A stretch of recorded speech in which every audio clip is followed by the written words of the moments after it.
This is Propulsion, the financial professional's catalyst to exponential growth. Are you a driven and ambitious financial professional, but you are finding it hard to break through to the next level? Or are you struggling to build and run your practice successfully? Join Francois Dutoy, a leading consultant and trainer, as he interviews not only the experts, but also people you have never heard of before, but who have done amazing things, about how they run their practices, the challenges they face, how they overcome those challenges, their failures, which tech has improved their business, how their revenue models work, and other practical aspects. We go deep so you can learn as much as possible. And here is your host, Francois Dutoy. I met our guest back in 1998 during my first year in the industry, and he left an impression on me right from the start. Professional, structured, focused, and he relocated then from the Free State to Pretoria, which was a bold move back then, in my mind at least, but yet it was a very calculated one. Although so many advisors and planners say that clients will never pay fees, he implemented a fee-based model, get this, back in 1994, which makes him a pioneer in this regard. He has a very interesting model and process, one that may not work for all clients, but for his ideal clients, it certainly does, and it also works for him. He was a Financial Planner of the Year finalist twice, and his fee-based practice, Fidius, which he established in 1992, was a Celestis Practice of the Year finalist in 2007. Arno Burger, welcome to Propulsion. Thank you, Francois, and for a flattering introduction.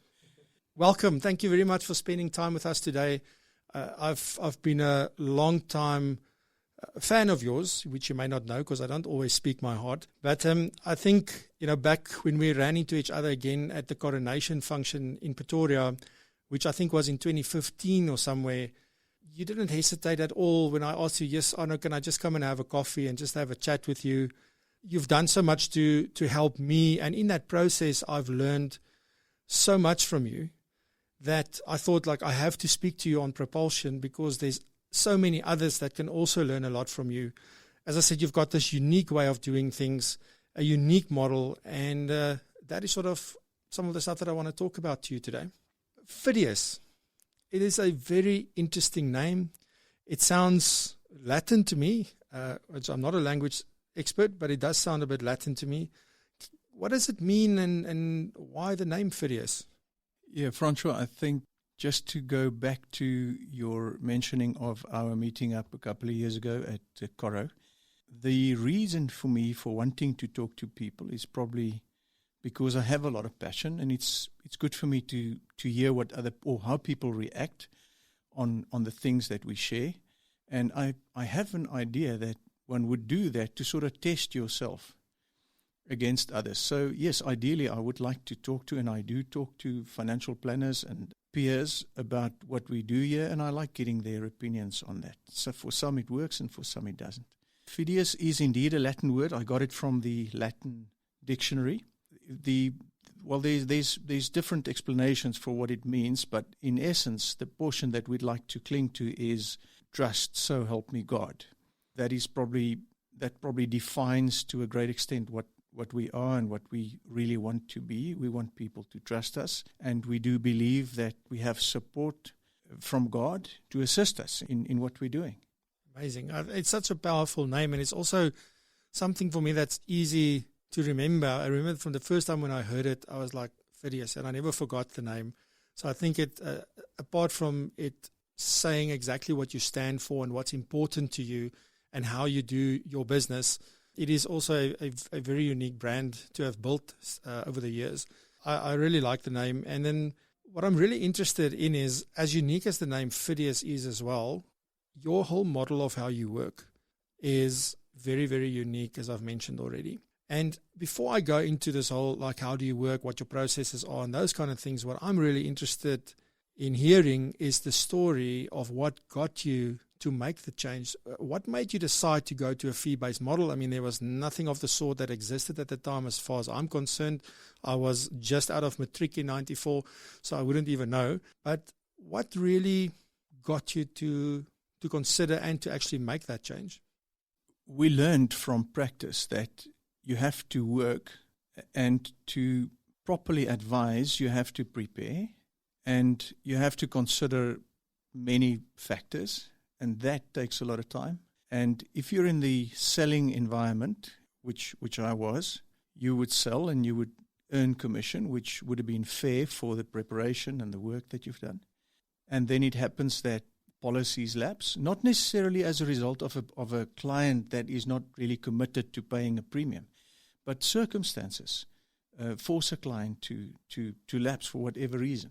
Well, I felt that we prepared and we did a whole lot of work that we didn't get properly remunerated for.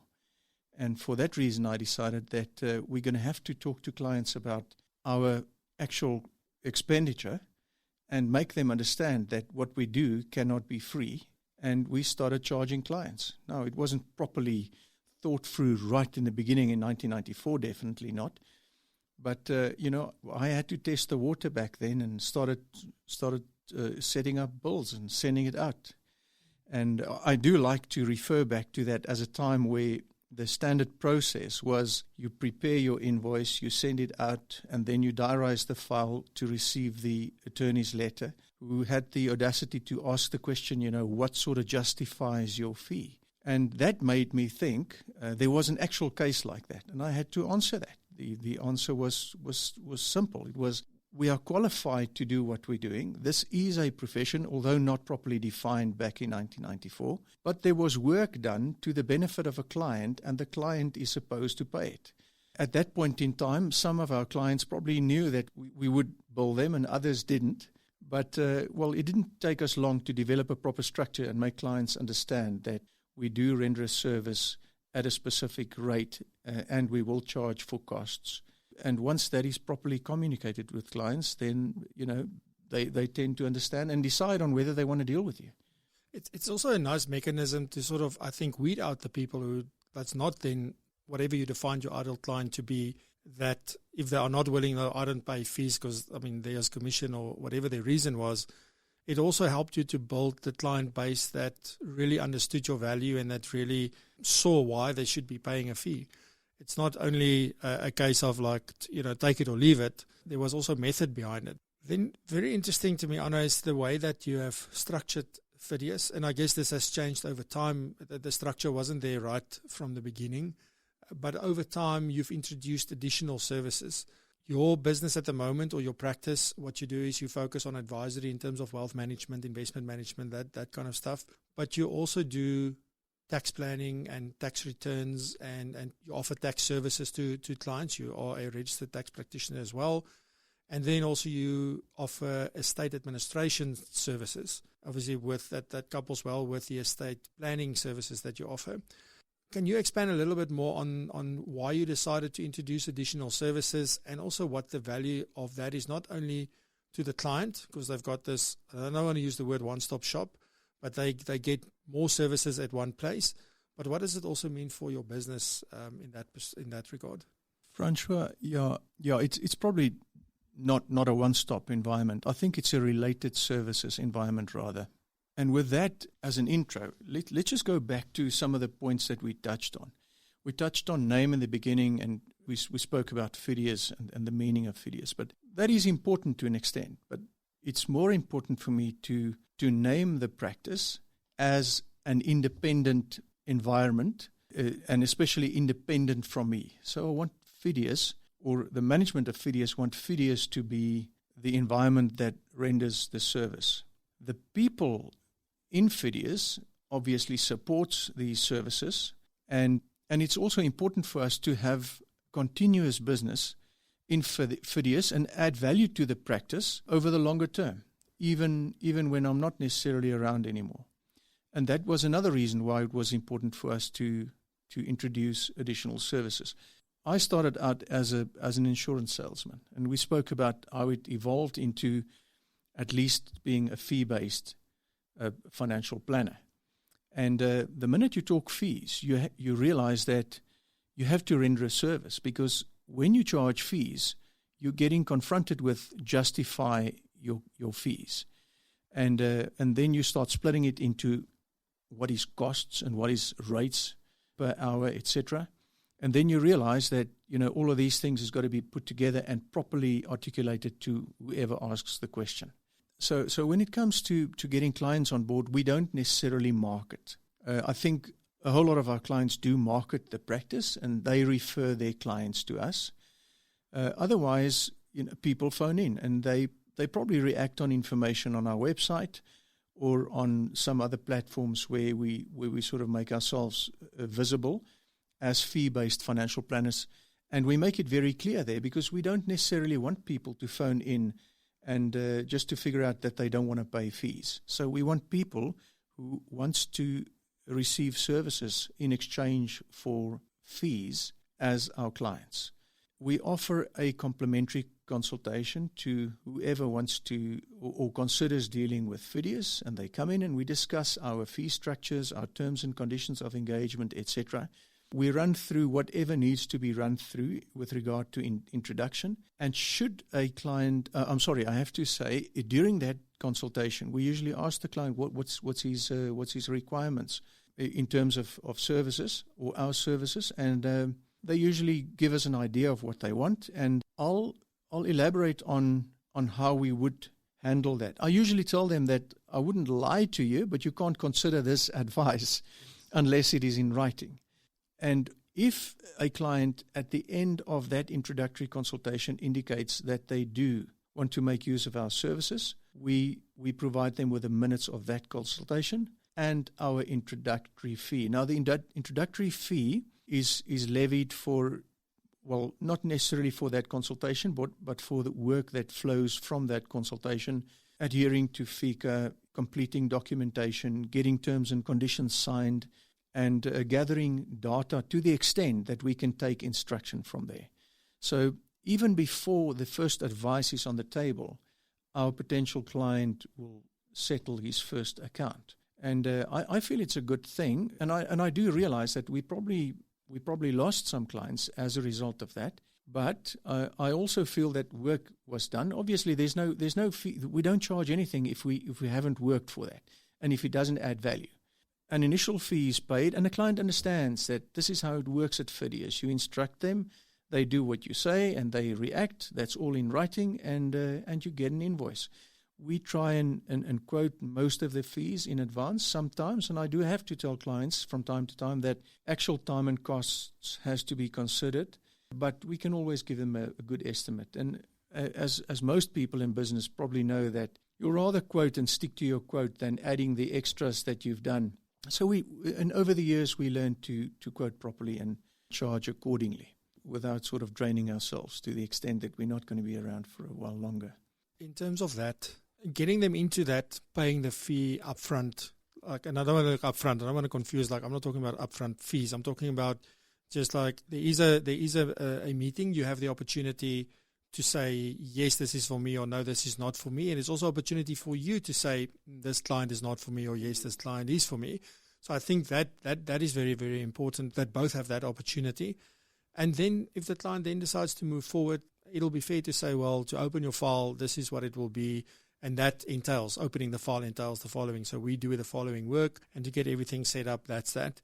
But still, you haven't given advice. I think that's important. I think what I want to also look at is at which points during the process can fees become payable or can fees be charged. So throughout the process. So the first one is there's a complimentary meeting, and you say, welcome, this is what we're about. What is it that you're looking for? We're a good fit, yes or no. Okay, now we want to move forward. So now we get you on board, and for that, there's a cost. Then you go into, okay, now we actually need to look at everything, do the analysis. So can you talk a little bit about the next step in the process, and at which points then, and what do you actually charge for, and so forth?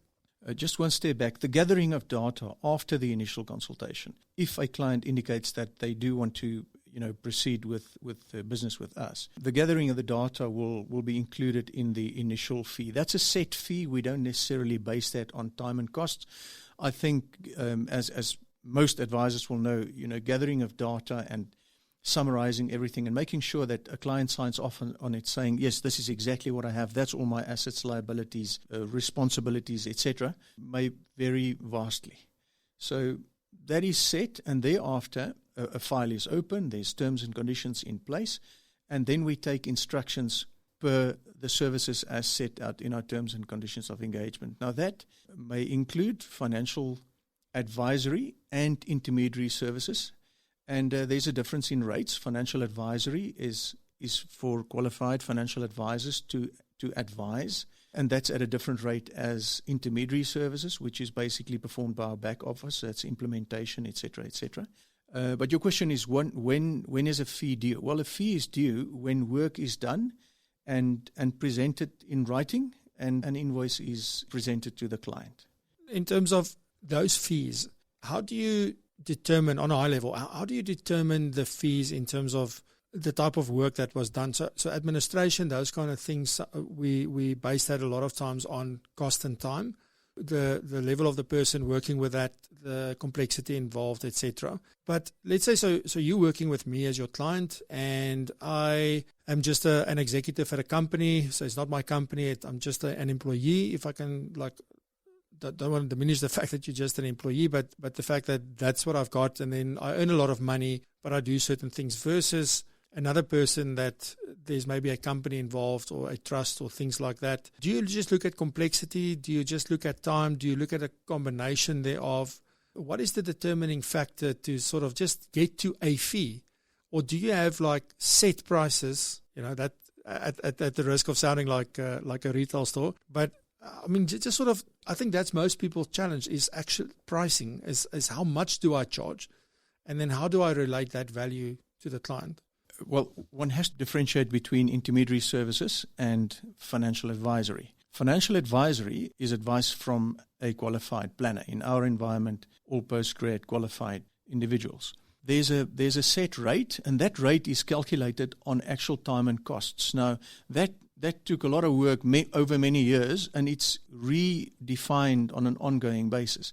But you have to start with, what is our expenses? What does it cost to have a financial advisory or practice in place? There has to be an office. There's all sorts of services. There's rent to be paid, etc., etc.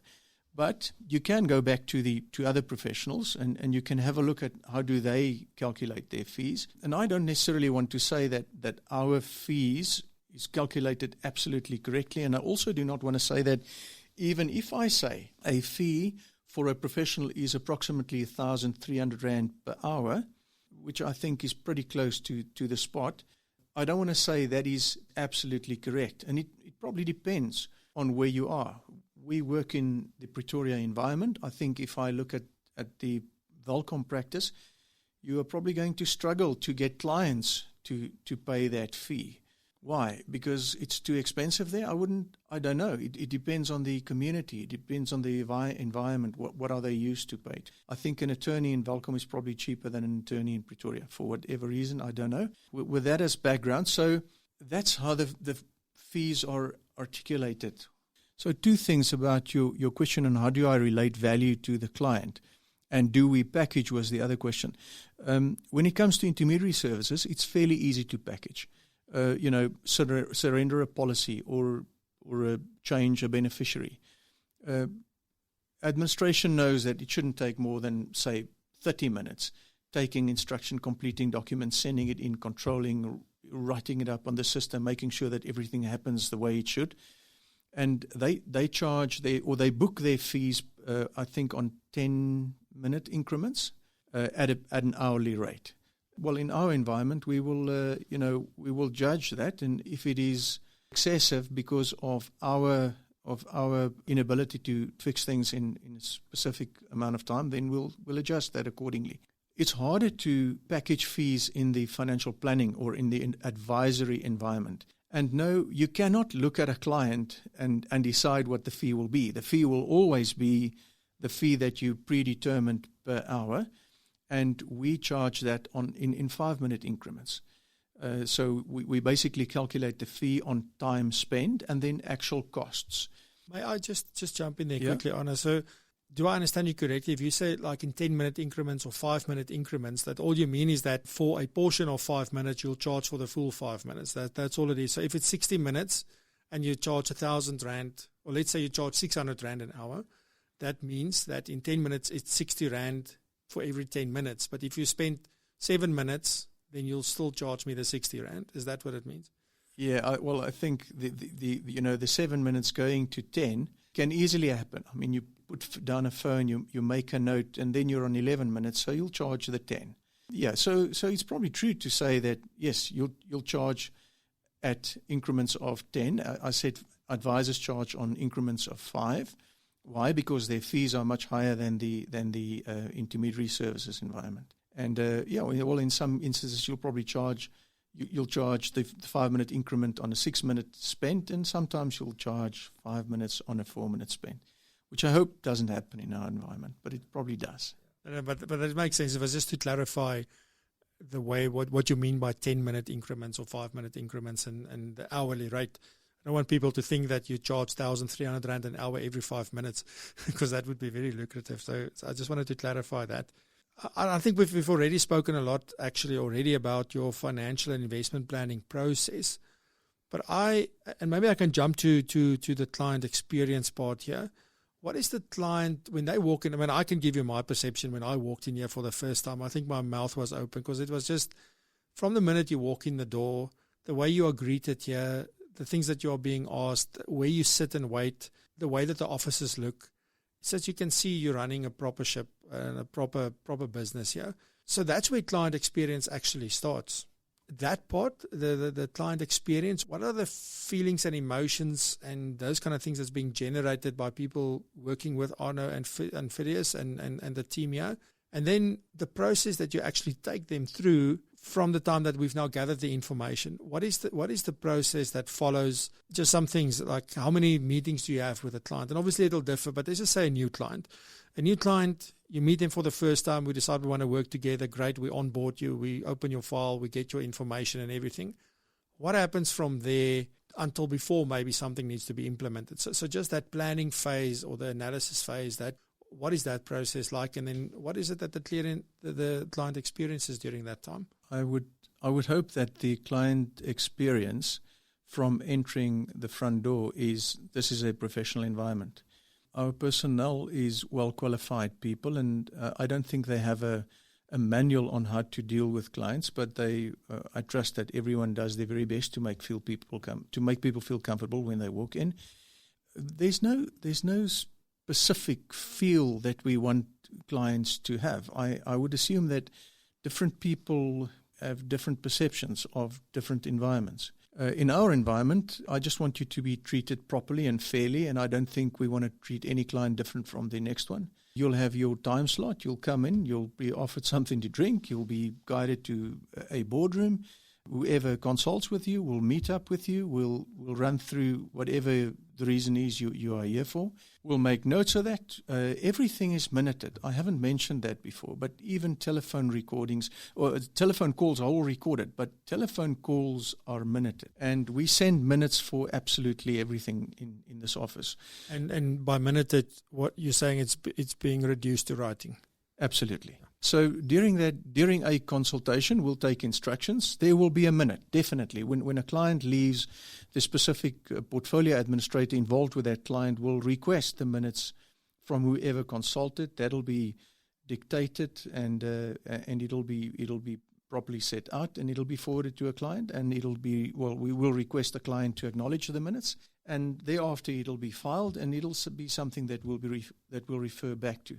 Every follow-on meeting will refer back to the previous minutes, and it'll be adjusted as time goes by. It sounds very much like an attorney would run his practice. Is that something that you consciously went for? Is that the same kind of experience, just with a bit of personality and with compassion and that maybe? Well, I wouldn't agree that there's no compassion or personality in legal firms. I guess it depends where you sit on that conversation. Absolutely. But I think, irrespective of the profession, it's just my view that is a proper way of dealing with clients and handling a practice. It's also good because it leaves the client in the practice open to other advisors to have a look at what's happening in that file. And remember, I said that we want clients to be the clients of Phidias and not necessarily the clients of Arno or whoever else. with that process, anybody can walk in on that file and see exactly what was the basis and the foundation of advice, what advice was given, what was acknowledged, what wasn't, what was changed, what was accepted, what was implemented, and so forth. One other thing that is, I don't think it's necessarily that it's a totally unique concept, but it is something that very few financial planning businesses have implemented, and that is seeing 99% of your clients at your office and not driving to them. Well, it probably relates to the previous question. I think it has to do with a professional approach. And don't get me wrong, I'm not saying if you're driving to your client that you're not professional. I can just recall a time where, I was where I had to see a client at his house, and there was a dog and there was a child and there was all sorts of noise. And how do you stick to an agenda? How do you illustrate graphs electronically in somebody else's lounge environment or dining room environment, dog under the table and kids making a noise, and clients don't get to it? One of your previous questions was, how do clients perceive value? I think they perceive value of coming into a practice environment, getting consulted with properly. There is an agenda. There will always be an agenda prepared in advance. We cannot see clients if there's no agenda. And even if the agenda is only minutes previous consultation, updating personal details, then at least there's an agenda, and then there'll be general. And we'll discuss the client's questions, and we'll tell him we can help you or we cannot help you. And if we can, this is the estimated costs. And thereafter, we'll take instruction. The instruction will be minuted afterwards. It will be sent out to the client quickly, and that'll answer your question on how many consultations are there going to be. Once a client accepts or acknowledges the instruction and the costs involved, we'll start gathering data and we'll start preparing a report. Let's assume that's an estate plan. It'll be prepared, and the client will come in for presentation. I do recall at one point we said, well, that's part and parcel of the initial fee, especially if we package a fee for an estate plan up front. We do that as well when it's simple and straightforward. There's no trusts and quick successions and all sorts of things. It's just a simple estate plan. Tell me what is the income of or what will be distributable from my estate, net of costs and taxes. And it'll obviously include an investment plan to determine what income can be generated from capital to your heirs and for how long, if invested at X, Y, or Z return potential. So let's step off that just for a second now. And to do all of this takes three things, I guess. Apart from your knowledge, your skills, your abilities, all of that, it also takes a team of people and technology. I guess technology plays an important role in the way that you run your business. So I want to know a little bit more about the kind of technologies that you do implement that make all of these things, because you do, judging from what you've been sharing with us, a lot more writing and typing in this business than many others, although we all send our emails and we all do our stuff. But to make sure that everybody's on the same page, surely the documents are stored centrally so that everybody's got access to it. So which systems are you using in your business? I think on the one hand from running the administration and the client information, and then secondly, doing the planning stuff. Well, we have a central server, and on the server, all programs will be loaded. We use Xplan, enterprise version, I would think they call it. We adapted the program to suit our needs. A client file will have specific tasks on. We don't necessarily have threats on it because, the one client just differs too much from the next client. And as I said, personnel is well qualified and they understand the system. So they know their responsibility to make notes and note all actions. And especially when you're in a fee-based environment, you have to note the action. Otherwise, you can't justify your costs. Otherwise, we just use the Office packages and Excel for whatever reason, correspondence, calculations, etc. We did make use of some of the packages of service providers, such as Xplan for calculation. But as you probably know, some of those are not always correct. And in our environment, we cannot present a client with a plan that illustrates the net results only. We have to be able to drill in. We have to be able to refer to where does the answer come from. We want our clients to understand, and that's probably another function of a fee-based environment. The client wants to understand exactly how is this calculated.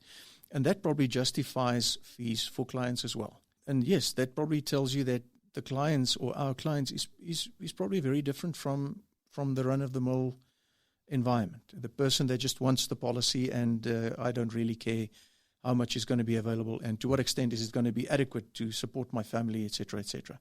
Otherwise, we use income tax software to do the calculations. My view on it is always that you can use whatever software you want to. You have to be able to do the calculations and confirm the correctness thereof. You can't go back to another company and say, well, the result wasn't correct and now my client has to pay more tax than he or we expected. I think, that probably defines our way of doing things.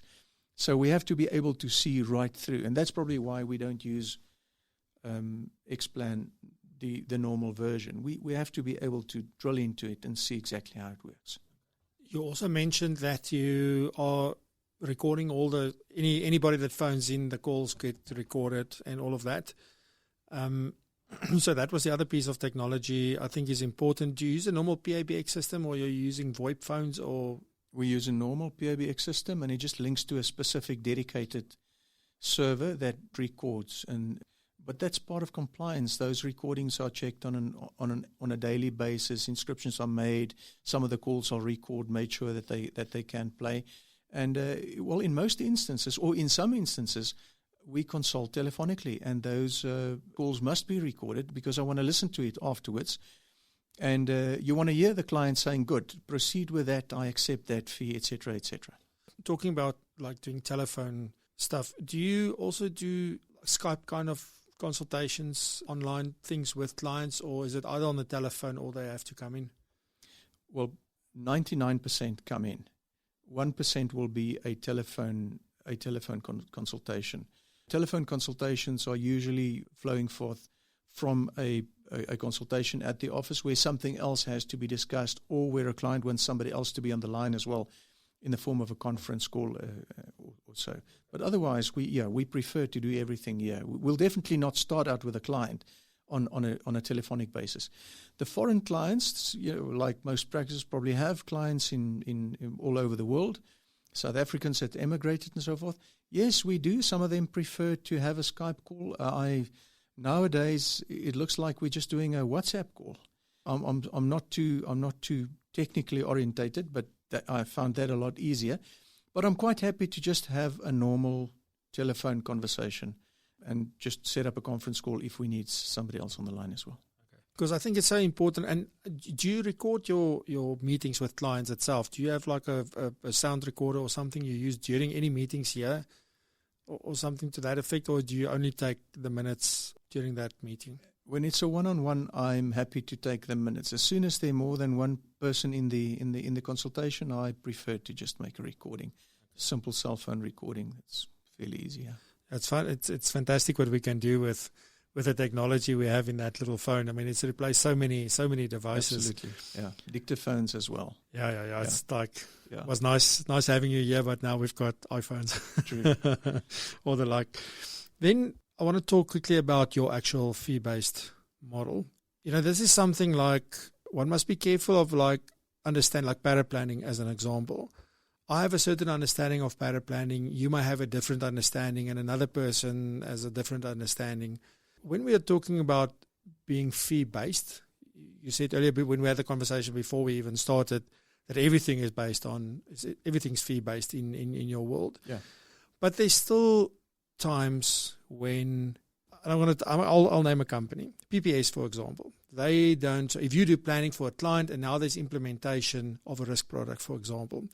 So you have these different things. We have an onboarding of a client, there's a fee, then we have advice, we have implementation, we have ongoing review and monitoring.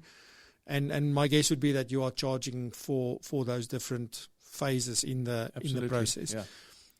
But now you get to somebody like PPS and you're unable to remove the commission from their product. Other companies, we can remove the commission and that's it. How do you deal with that? Because now some people will ask, well, obviously I remember back in the day when I started trying to do the fee-based thing and all of that, then people say, but do you also still charge commission on this or on that? And it's not a thing of charging commission. For me, commission is just one of the ways you can get paid. True. It's not It's not what you're paid for. For me, is there's work done. I've added value. I've done the stuff. There's a value or a price to that. And now you can choose how do you pay me. And I think we also had that discussion when we started, before we started. How do you deal in those situations where you do not have, number one, you can't take off commission and you can't even change the value of the commission, because at least you can do that with some companies as well. How do you deal with that in that instance? As you said right in the beginning, we can't do anything without getting paid for it. Method of payment has to be agreed or contracted between advisor and client. And it's important for me to say contracted because everything has to be in writing. So if it so happens that a client says, well, is it possible that you can levy commission on the implementation of X, Y, or Z policy to cover my advice fees as well as the implementation fees, and the possibility of levying commission on such a product is adequate, we can agree to that, but we will have to also agree that the client will take responsibility for that payment. Our advice agreements is clear on that. It says that, if commission as a method of payment of your fees is reversed in any way or form, the client accepts full responsibility for it. We prefer not to do it that way, but sometimes it is necessary to do it that way. So why don't we prefer? Because it entails extra contracting.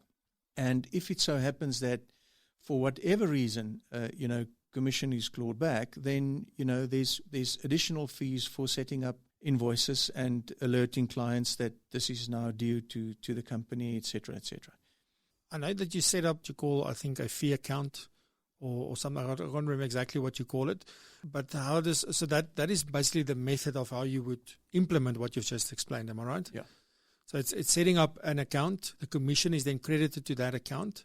And any fees that is payable will be debited against the account. And then, what if there's a credit? Yeah, so that would be the next question. There was credits before.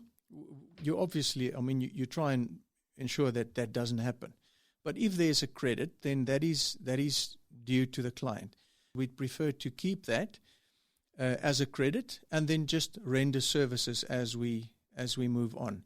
Let's assume the tax practice handles some of your taxes, it just gets credited.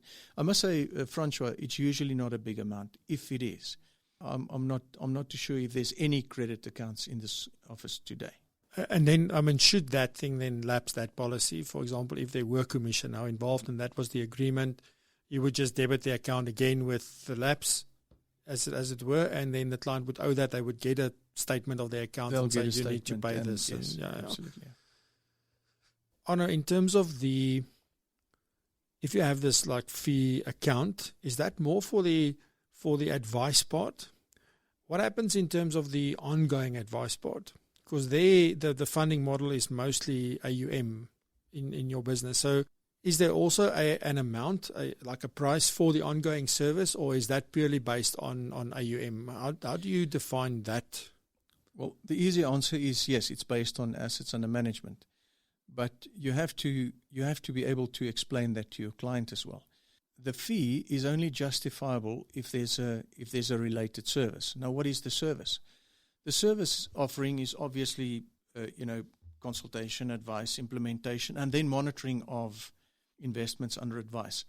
Monitoring of investments under advice refers to the monitoring of the investment in relation to the client's requirements, needs, asset class exposure, achievement of certain objectives, rebalancing, annual review consultations, which is all included in that. And it has to do with the modeling of the investments fund management, due diligence on fund managers as well. Now that refers to our interaction with fund managers on an ongoing basis,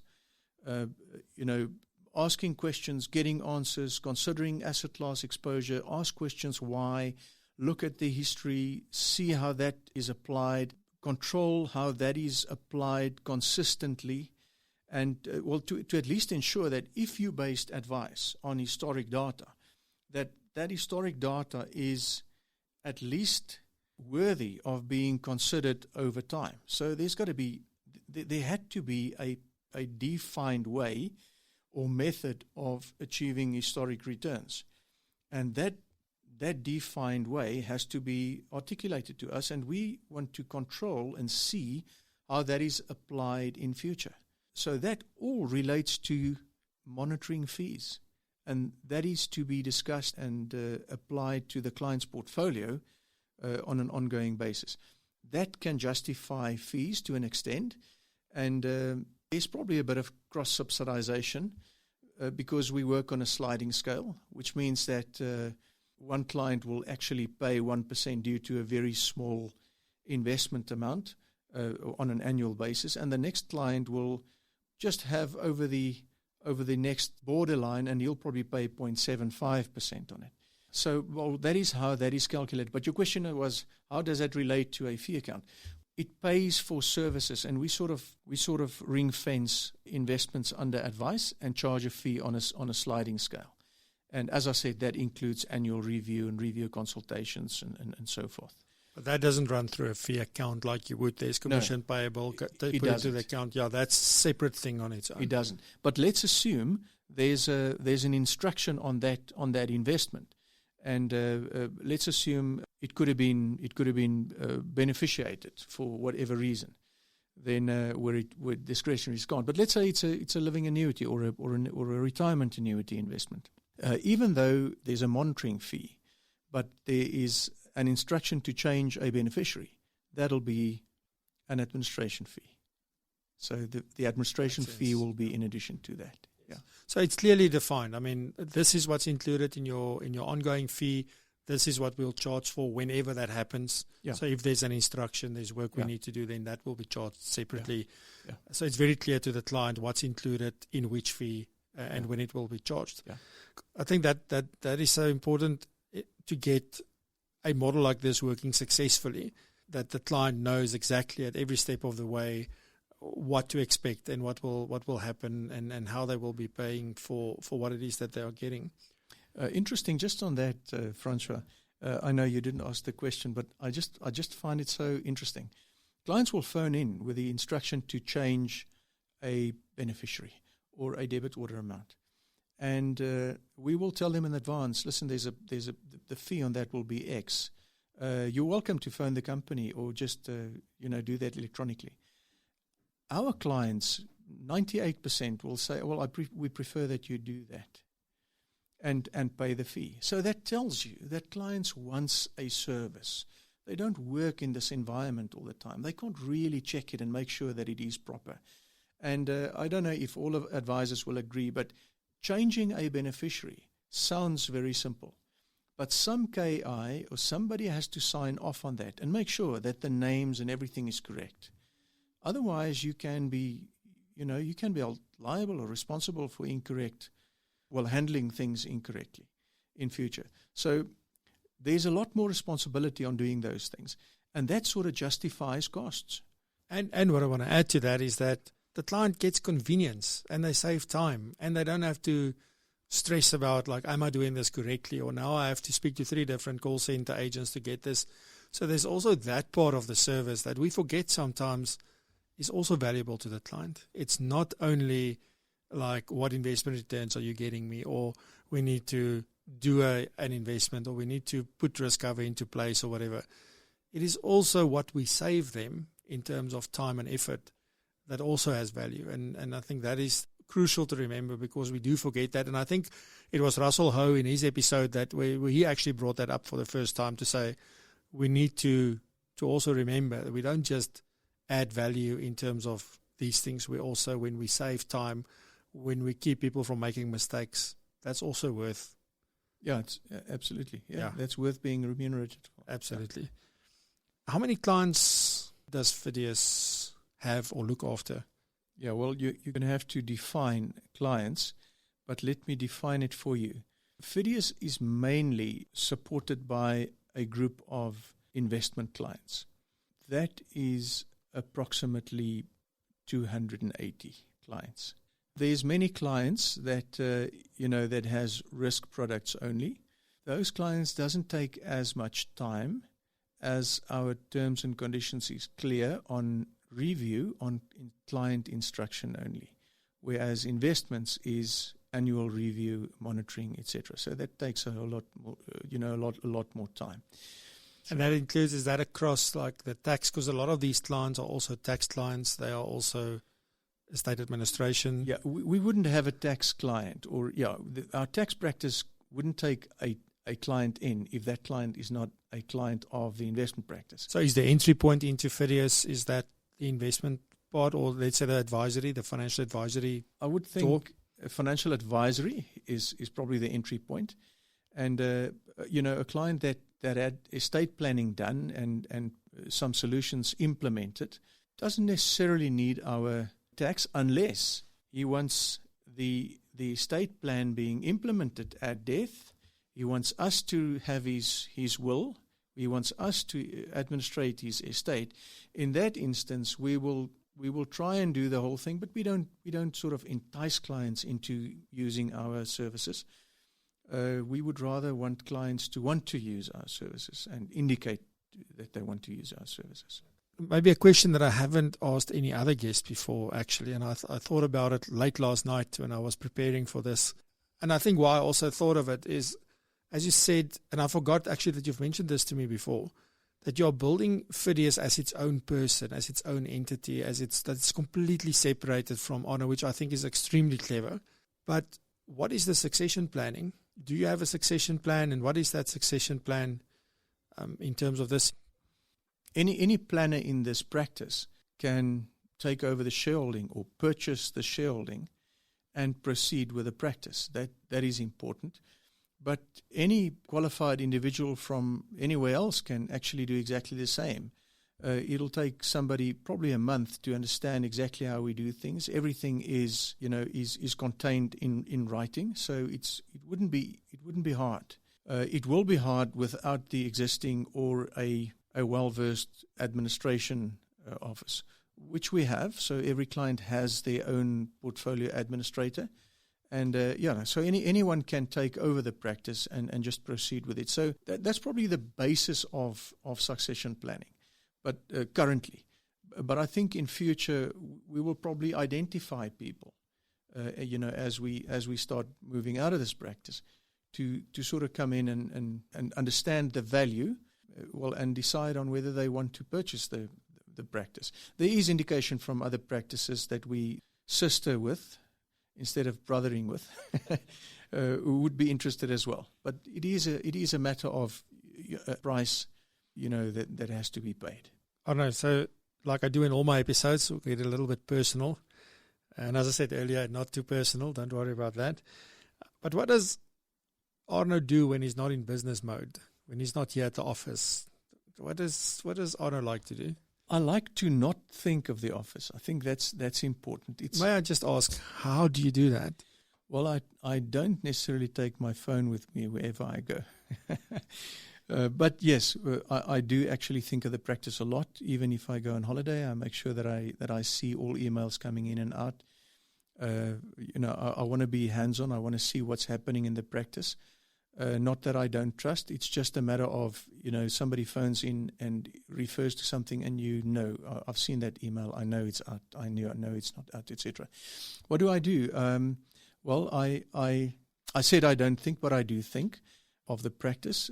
What do? I like traveling. I like the bush. I love cycling. I do that a whole lot. Yeah, well, that's basically what I do. I live very close to the office. It's probably about 2 km from the office.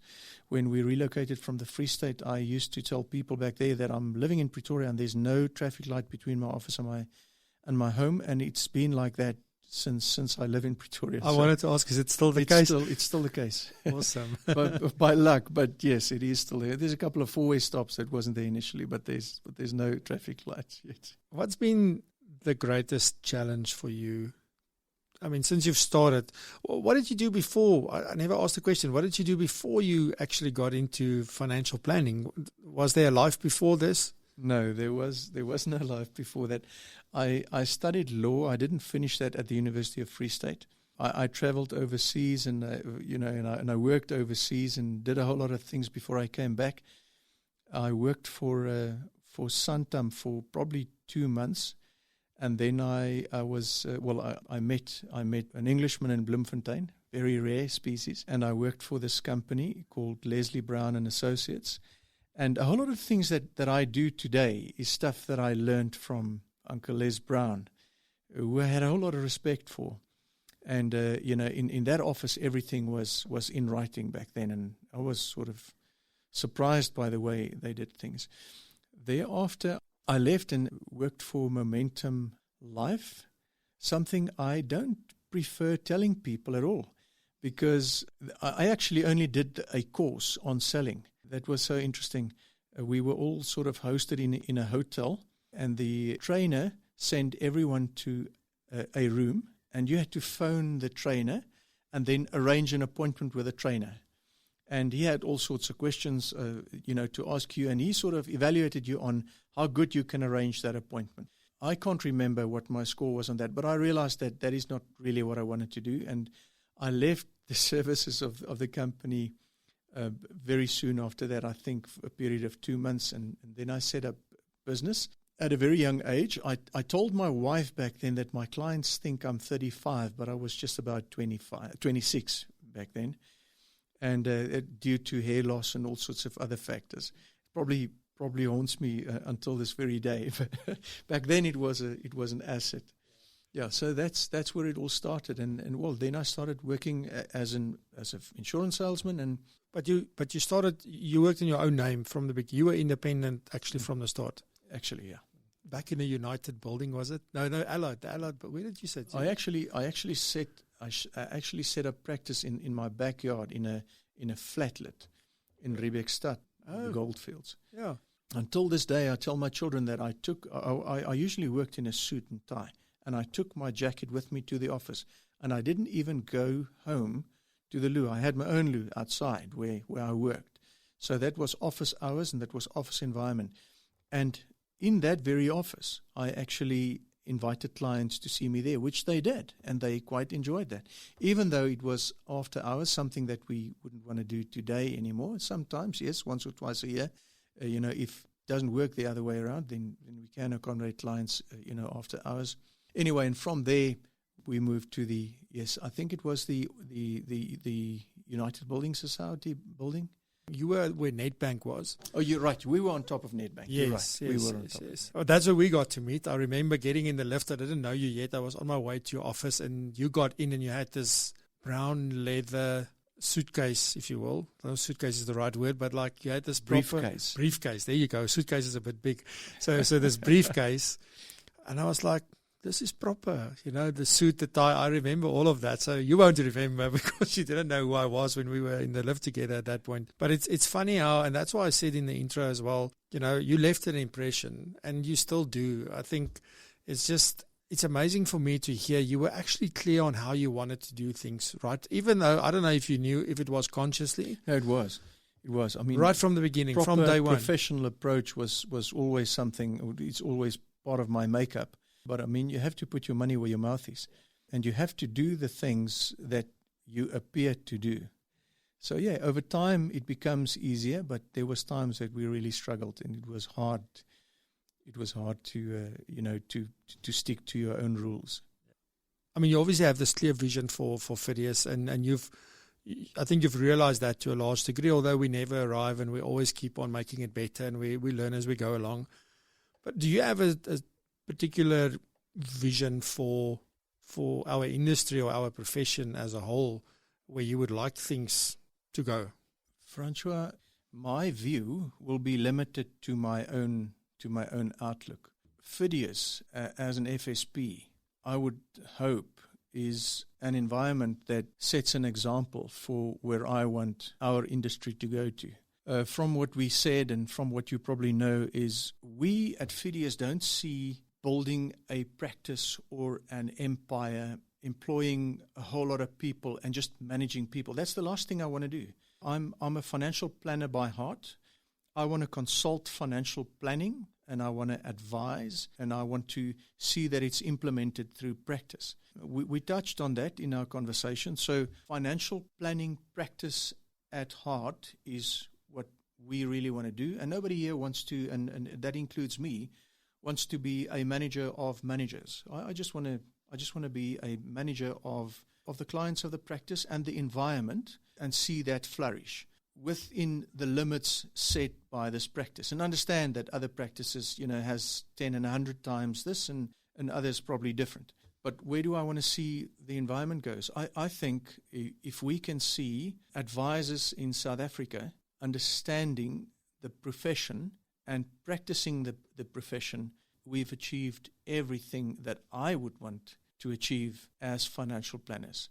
And what would that include? That would include financial planning as per financial advisory and intermediary services, as well as the related services, which I think is tax, and we didn't touch on it, but you'll understand that it's very hard to do investment advice without being able to consider a client's capital gain situation and other taxes, etc. On that, I think related will be estate and estate administration, not because we want clients in or we get clients in because we do wills. As a matter of fact, we won't do a will unless it is a client of the practice where we understand.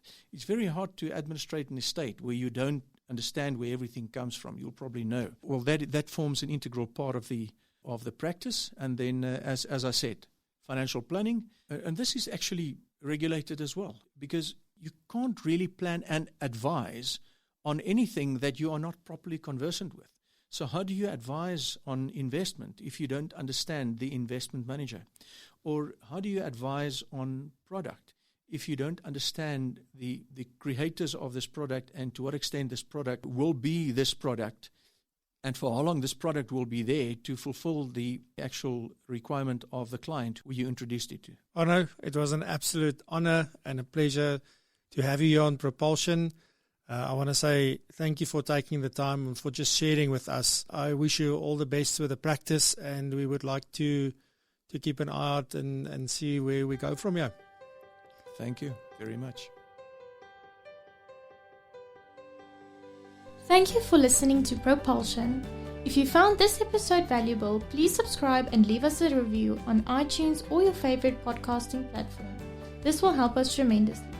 For more about Propulsion and other valuable information, please visit our website at propulsion.co.za.